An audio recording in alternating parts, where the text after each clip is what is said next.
জল আমাদের সমস্যা তো পানীয় জলের সমস্যা তো আছেই, প্লাস তো আপনার হচ্ছে সিকিউরিটির প্রবলেম। আমরা যখন ওয়াশরুমে যাই তখন ওয়াশরুমের দরজাটা না বন্ধ হয় না, তো ওই জন্য সঙ্গে করে কাউকে নিয়ে যেতেই হয়, এটাই আমাদের মূলত প্রবলেম। আর এমনি যদি বলেন তাহলে হোস্টেলের প্রবলেম অনেকেই আছে যারা কি বলবো দূর থেকে আসে, তাদেরকে রেগুলার যাতায়াত করতে হয়, মিনিমাম ভাড়া অনেকটা লেগে যায়, 200-300 টাকা ভাড়াই লেগে যায়। এই হোস্টেলটা যদি হয় তারাও এখানে থেকে পড়াশোনা করতে পারবে, তাদেরও সুবিধা হবে। এগুলো সাধারণত 3টা প্রবলেম এগুলো। হ্যাঁ ঢুকে যায়, প্লাস হচ্ছে এরকমও আমরা প্রবলেমে পড়েছি যে কিছুজন এসে বলেছে যে তাদের নাকি পরিবারের কেউ মারা গেছে, আমাদেরকে আর্থিকভাবে সাহায্য করতে হবে, তাও সেটা পরবর্তীকালে শুনতে পেরেছি সেটা নাকি ফেক। তো এটাও একটা প্রবলেম, তো এটার দিকেও একটু দেখলে ভালো হয়, আমাদের এরকম প্রবলেমের মধ্যে পড়তে হয় না। হ্যাঁ সে তো আছেই, বললাম সিসি ক্যামেরা নেই, কোনো কিছু কোথায় কি হয়ে যাচ্ছে আমরা বুঝতে পারছি না, পরবর্তীকালে আমাদের উপরেই যদি ব্লেম চলে আসতে পারে যে আমরা করছি স্টুডেন্টরা, তো ওটা একটা প্রবলেম। আর বললাম ওয়াশরুমের প্রবলেম। আর হোস্টেল চালু হয়েছে? হ্যাঁ হোস্টেল চালু হলে তো ভালো হবে, আমাদের মতো মেয়েদের সুবিধা হবে, অত দূর থেকে যাতায়াত করতে হবে না। আমরা যেহেতু রেগুলার স্টুডেন্ট, আমাদের বাড়ি এসে তাদেরই মূলত এই প্রবলেমগুলো। তো জলের সমস্যার জন্য হোস্টেলটা চালু হচ্ছে না, জলের সমস্যা যদি ঠিক হয়ে যায় তাহলে হোস্টেলটা শুরু হতে পারে, ভালোই হবে।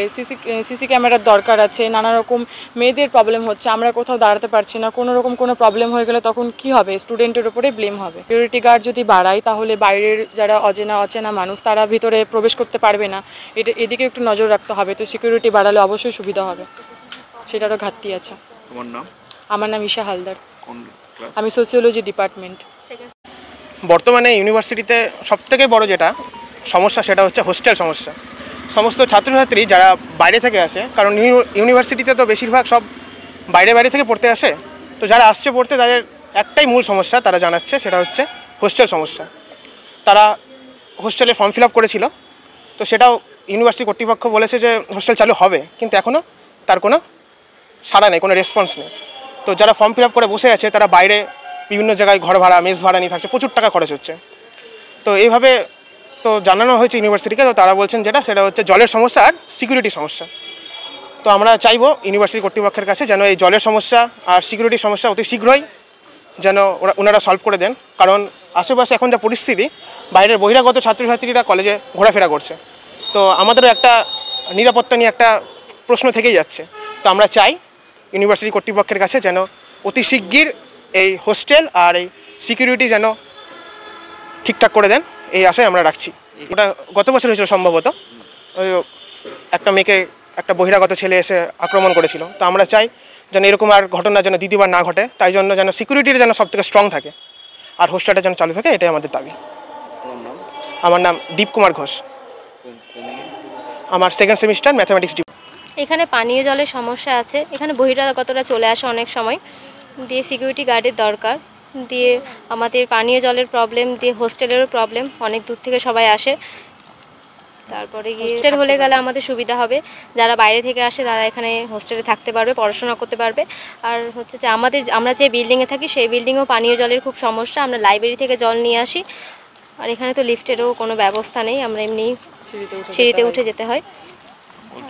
সিকিউরিটি জোর দেওয়া দরকার আছে, না তো অনেক সময় হচ্ছে যারা আউটসাইডে তারা চলে আসে এখানে, একটা সিগনেচার করে ব্যাংকের নাম করে অনেক সময় অনেকজন চলে আসতে পারে। আমরা এরকম 2-3বার প্রবলেম। হ্যাঁ আমরা নিরাপত্তার অভাব বোধ করছি। তোমার নাম? বাড়ি? Neha Parveen, sociology honours, second semester. Neha Parveen. না, ছাত্ররা যে আপনাকে বলেছে যে জলের প্রবলেম আছে এবং নিরাপত্তারক্ষীর প্রবলেম, আমি ছাত্রদের সঙ্গে সহমত। কারণ আমরা প্রশাসনটাকে এই অবস্থাতেই নিয়ে গেছি যে ডে টু ডে আমরা ছাত্রদের সঙ্গে সমস্যাগুলো নিয়ে আলোচনা করি, ওরা সঠিক বলেছে। আমাদের এই বিশ্ববিদ্যালয় যবে থেকে এখানে স্থানান্তরিত হয়েছে তবে থেকেই হচ্ছে যে বিশ্ববিদ্যালয়ে জলের প্রবলেমটা আছে। আমরা মিউনিসিপ্যালিটি প্রদত্ত জল পাই না, আমাদের এখান অবধি লাইন আসেনি। আমরা মাননীয় পৌরসভার চেয়ারম্যানের সঙ্গে কথা বলেছি, উনি আশ্বস্ত করেছেন আমাদের এক্সটেনশন অফ লাইনটা করে দেবেন। এটা গেল এক। 2 নম্বর হচ্ছে আমাদের উপাচার্য মহোদয় পিএইচির সঙ্গে কথা বলেছে,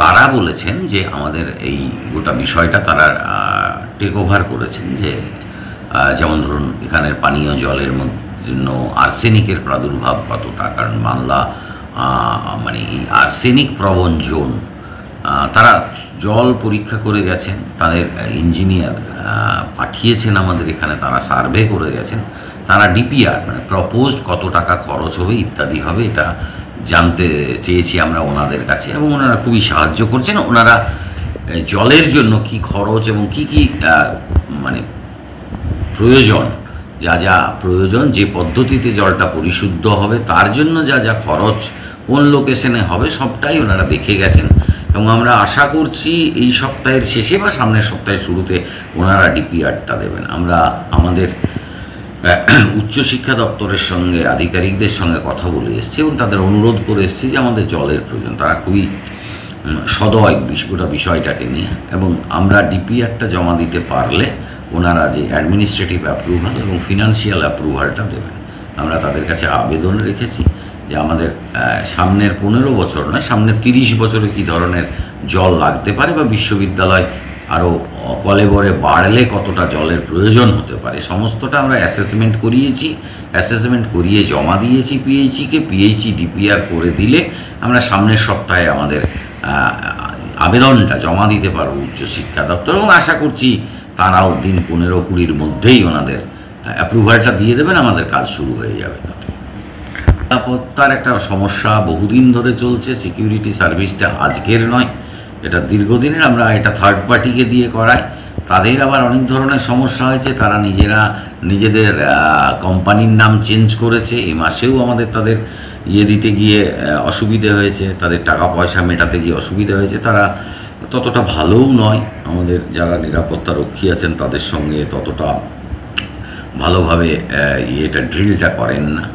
আমরা যাই করি এই সময়কালের মধ্যে এই উপাচার্যের নেতৃত্বে আমরা সমস্তটাই সরকারকে জানিয়ে করি।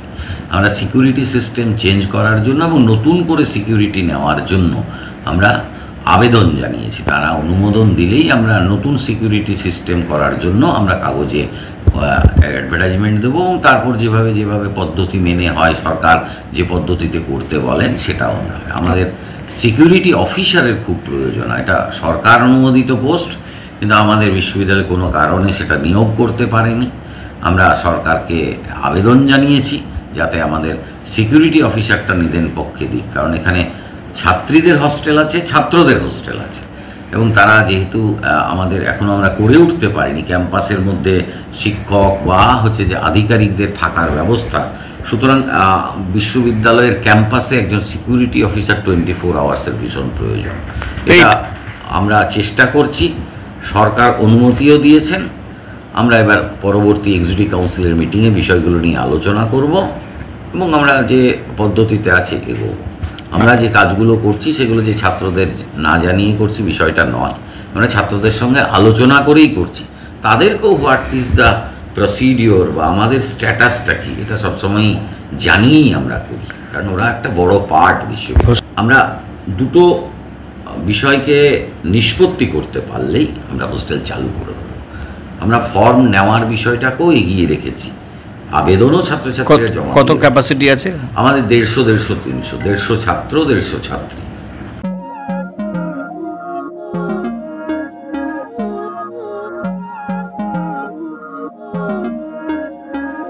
Não é lógico aquilo que sinto quando eu te vi nesse dia cair. Era óbvio, olhando agora, tiveste sempre em frente de mim.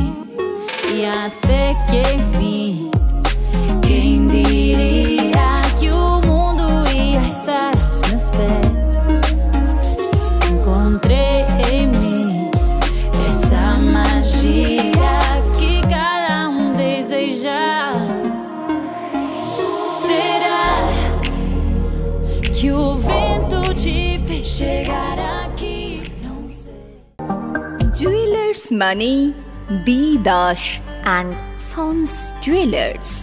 নতুন রূপে নতুন সাজে কাঁচরাপাড়ায় এক্সক্লুসিভ অলংকার ডিজাইন ও ভরপুর কালেকশনের সম্ভার নিয়ে B Das and sons jewellers. নতুন রূপে নতুন সাজে।